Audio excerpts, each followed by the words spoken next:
믿음이 연약한 자를 너희가 받되 그의 의견을 비판하지 말라. 어떤 사람은 모든 것을 먹을 만한 믿음이 있고 믿음이 연약한 자는 채소만 먹느니라. 먹는 자는 먹지 않는 자를 업신여기지 말고 먹지 않는 자는 먹는 자를 비판하지 말라. 이는 하나님이 그를 받으셨습니다. 남의 하인을 비판하는 너는 누구냐? 그가 서 있는 것이나 넘어지는 것이 자기 주인에게 있음에 그가 세움을 받으리니 이는 그를 세우시는 권능이 주께 있습니다. 어떤 사람은 이 날을 전날보다 낮게 여기고 어떤 사람은 모든 날을 같게 여기나니 각각 자기 마음으로 확정할지니라. 나를 중히 여기는 자도 주를 위하여 중히 여기고 먹는 자도 주를 위하여 먹으니 이는 하나님께 감사하며 먹지 않는 자도 주를 위하여 먹지 아니하며 하나님께 감사하느니라. 우리 중에 누구든지 자기를 위하여 사는 자가 없고 자기를 위하여 죽는 자도 없도다. 우리가 살아도 주를 위하여 살고 죽어도 주를 위하여 죽나니 그러므로 사나 죽으나 우리가 주의 것이로다. 이를 위하여 그리스도께서 죽었다가 다시 살아나셨으니 곧 죽은 자와 산 자의 주가 되려 하심이라. 내가 어찌하여 내 형제를 비판하느냐? 어찌하여 내 형제를 업신여기느냐? 우리가 다 하나님의 심판대 앞에 서리라. 기록되었으되 주께서 이르시되 내가 살아노니 모든 무릎이 내게 꿇을 것이요 모든 혀가 하나님께 자백하리라 하였느니라. 이러므로 우리 각 사람이 자기 일을 하나님께 직고하리라. 우리가 살아가면서 다른 사람을 쉽게 판단하거나 비판하려고 하는 마음을 가질 때가 많습니다. 그러나 이 부분과 관련돼서 성경은 오늘 우리에게 분명히 말씀하고 있는데요. 바로 비판하지 말라. 그리하면 너희가 비판을 받지 아니할 것이다. 라고 예수님께서도 말씀을 해주셨습니다. 이런 예수님의 말씀의 핵심을 가지고 오늘 사도 바울이 로마서 14장에서 신앙 공동체 안에서 서로가 각자의 다른 생각, 다른 행위에 대한 비판과 이 멸시가 얼마나 공동체의 건강함을 해치고 있는지를 우리에게 가르쳐주고 있는 바로 그러한 내용이죠. 왜냐하면 우리는 각자 주인의 종이요 또 사나 죽으나 모두 주님을 위한 자이기 때문이다 라고 이야기합니다. 자, 오늘 이 말씀을 통해서 바로 저와 여러분의 오늘 하루의 삶의 태도를 우리가 말씀 앞에서 다시 한번 점검해 보기를 원합니다. 자, 오늘 우리가 다루게 될 14장의 앞부분의 말씀에 보면 사도 바울이 특별히 당시 로마 교회 성도들에게 특별하게 다른 누군가를 비판하고 판단하는 것이 굉장히 공동체를 세워나가는 데에 방해 요소가 된다라고 이야기를 하게 되는데요. 자, 그 이유가 무엇인지 당시의 특별한 상황적 배경을 우리가 좀 생각해 볼 필요가 있습니다. 여러분이 아시는 것처럼 당시 로마 교회는 유대인과 이방인 신자들이 함께 모여 있었습니다. 자, 그러니까 모두가 다 그리스도인이긴 하지만 유대인이었다가 복음을 받아들여서 그리스도인들이 된 유대교 그리스도인들도 있었고요.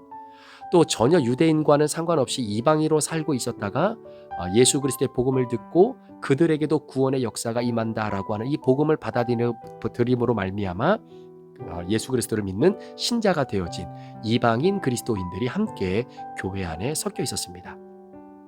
자, 그러다 보니까 유대인 신자들은 율법과 전통에 따라서 음식에 관련된 규례가 굉장히 많거든요. 그래서 정결한 음식은 이런 것이고 또 부정한 음식을 먹어서는 안 된다라고 하는 이런 구분점이 굉장히 철저했고 또 유대교 그리스도인들은 복음을 받아들이면서도 그들 안에서의 전통이라고 말할 수 있는 절기를 굉장히 잘 준수하는 바로 그러한 삶을 영해 나갔던 하나의 그룹입니다. 자, 그런데 이와는 달리 이방인 그리스도인들은요, 지금 유대교 그리스도인들에게 얽매 있다라고 생각되어지는 그런 정결 음식, 또 어떤 음식의 규례, 복장의 규례, 절기를 준수하는 이런 모든 것들로부터 사실은 굉장히 자유로운 그리스도인들이었죠. 그래서 자유롭게 믿음을 가지고 또 자유롭게 실천을 했던 부분이기도 합니다.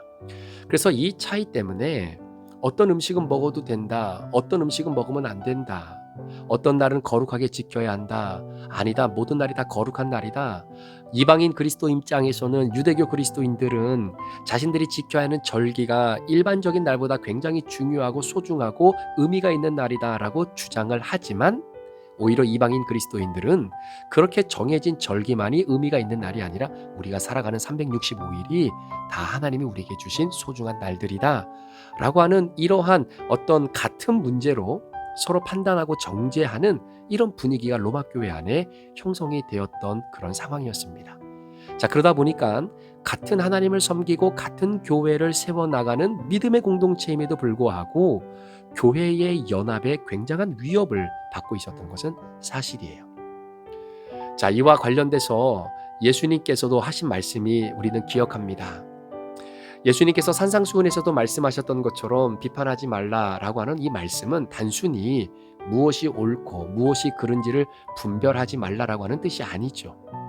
여기서 비판이라고 하는 것은 다른 사람을 정죄하는 태도, 그 태도 안에 내재되어져 있는 나의 전제는 나는 옳고 너는 틀렸다라고 하는 바로 이 교만한 자세가 내재되어 있기 때문입니다.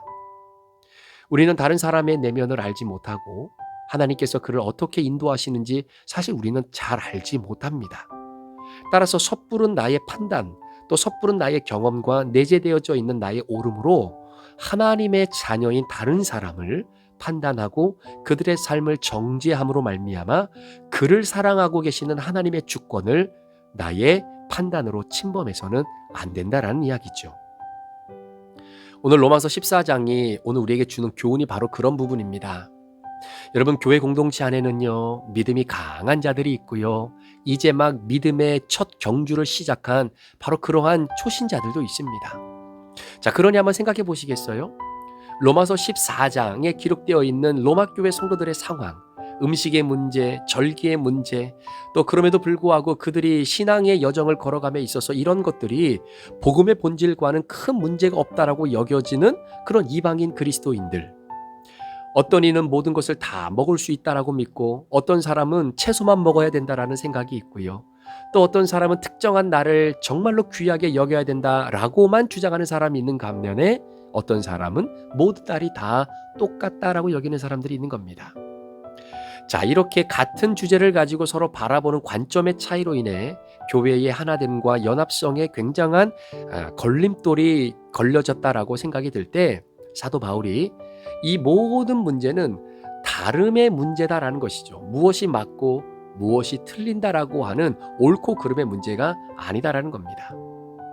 사도 바울이 강조하는 것은 우리가 무엇인가를 먹어야 되고 먹지 말아야 되고 또 어떤 날을 소중히 여겨야 되고 아니면 모든 날을 다 소중히 여겨야 된다라고 하는 이 모든 것들은 사실 우리가 누구를 위해서 이렇게 주장하고 이렇게 강조하고 있느냐를 다시 한번 돌아봐야 된다라는 거죠. 그것은 철저히 주님을 위하는 일이었는가라는 겁니다. 자, 먹는 자도 주를 위하여 먹어도 되는 거고요. 먹지 않는 자도 주를 위하여 먹지 않아도 되는 겁니다.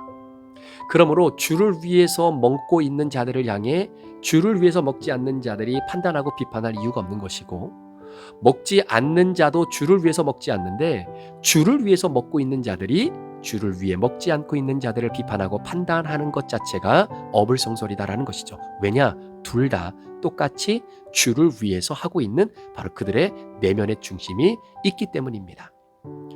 자, 그러므로 우리는 서로를 판단할 이유가 없는 거죠. 왜냐하면 그 사람의 주인, 예를 들면 모든 날짜를 다 중요하게 여겨야 된다라고 생각하는 사람들, 그리고 아무거나 다 먹어도 감사함으로 먹으면 된다라고 생각하는 바로 그 사람들의 주인도 하나님이시고, 특별하게 우리가 먹을 때 중요하게 여겨야 하는 먹을 것이 있고, 또 우리가 살아가는 365일 가운데에 특별히 이 절기들만큼만이라도 우리가 더 하나님을 믿고 섬기고는 바로 그러한 의미를 부여해야 된다라고 생각하는 그 사람들의 주인도 하나님이시기 때문에 결국 하나님께서 능히 모든 것을 연합하여 아름답게 세울 것이다 라고 하는 믿음의 관점이 필요하다라는 것이죠.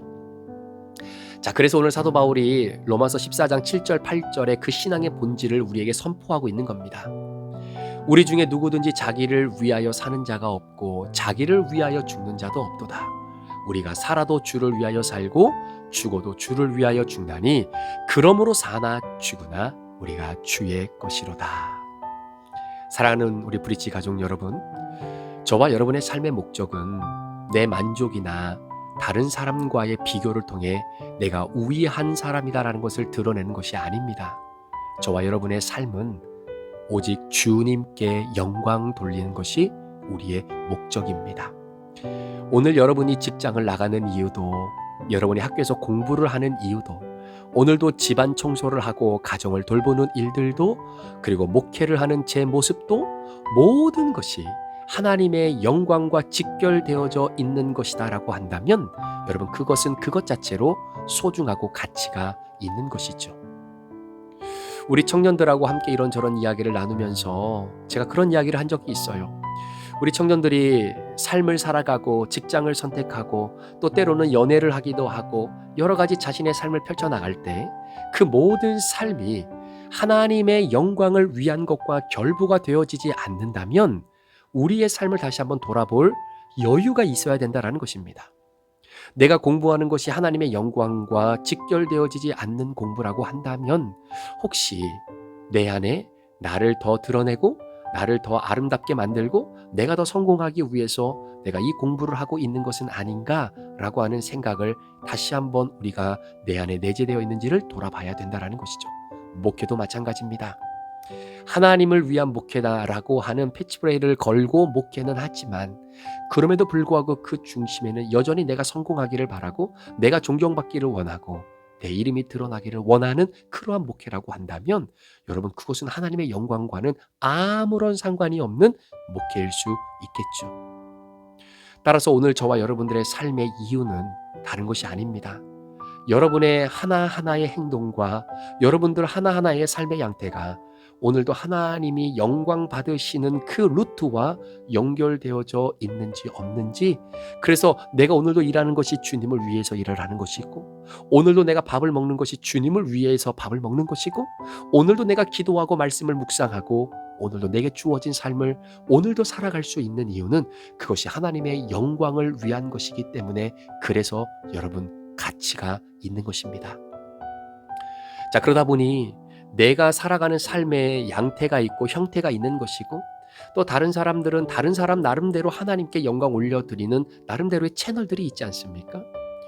따라서 내가 형제를 비판하는 순간 왜 저 사람은 내가 하는 이 방식대로 하나님께 영광을 돌리지 않는 것이지? 라고 하는 그 생각과 마음을 가지고 다른 이들을 손가락질하며 비판하는 순간 사실은 주님을 위한 삶이 아니라 그것은 100% 나를 위한 삶을 살고 있다라고 하는 증거일지도 몰라요. 하지만 내가 형제를 품고 이해하려고 할 때 그것은 곧 주님을 위한 삶이 될 수 있다라는 이야기입니다.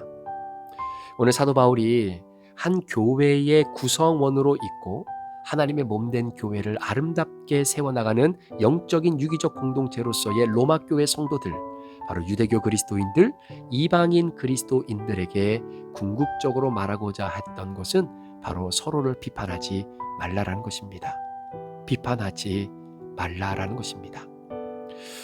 우리도 이 사도 바울의 이 고친 외침을 우리의 마음속에 되새기면서 우리의 신앙의 여정 속에 또 우리가 함께 예배를 드릴 때에 어떤 사람은 정말로 두 손 높이 들고 하나님을 찬양하는 바로 그러한 신앙의 모습을 통해 자신의 마음을 고백하고 함께 표현하는 사람도 있겠지만, 또 어떤 사람은 침묵으로 조용히 하나님 앞에 나의 마음을 쏟아붓는 그 행위를 통해 하나님께 영광 올려드리는 성도님들도 아마 계실지 모르겠습니다. 모두가 다 하나님을 사랑하는 사람들입니다. 모두가 다 하나님을 예배하는 사람들입니다. 하나님의 사랑을 갈급해하는 영혼들입니다. 그 갈급과 갈망을 내가 하나님 앞에 표현하는 방법은 무궁무진하다라는 이야기죠. 내가 표현한 방식대로 꼭 표현하지 않았다라고 해서 저 사람은 잘못된 사람이고 신앙의 깊이가 없다라고 말할 수 없다라는 이야기입니다. 오늘 사도 바울이 본질적으로 우리에게 고백하는 것은 우리가 변해서는 안 될, 그리고 잊어버려서는 안 될, 그리고 변질되어서는 안 될 이 복음의 핵심적인 이 부분만큼은 우리 모두가 목에 칼이 들어와도 이 복음을 끝내 지켜내야 하는 그런 강력한 하나님의 군사로서 우리의 삶을 살아가되, 그 복음과 그 본질을 지켜내는 데 있어서의 우리의 표현의 방식은 여러 가지가 있을 수 있기에 서로가 서로를 비판해서는 안 된다라는 이야기입니다. 혹시 여러분 가운데에 우리 사랑하는 성도들의 모습을 바라보면서 비판하고자 하는 마음, 또 비판했던 마음들이 있으십니까? 여러분 기억하십시오. 그것은 교회의 연합을 지켜내는 일을 방해하는 일입니다. 주권자이신 하나님께만 판단하는 권한이 있다는 것을 인정하지 못하는 행위입니다. 서로 다른 배경을 존중하고 믿음 안에서 함께 성장하기 위해 그리스도의 몸을 세우는 사랑의 공동체를 만들려고 하는 다른 사람들의 목적에 반기를 드는 모습일 수도 있다는 것이죠. 오늘날에도 여러분, 교회나 공동체 안에는 어떤 사람들은 전통적인 방식을 중지하고 또 어떤 분들은 자유로운 예배와 생활 방식을 또 준비할 수도 있다는 겁니다. 이때 이런 바울의 원리는 여전히 유효하지요. 본질에서는 일치를 찾는 겁니다.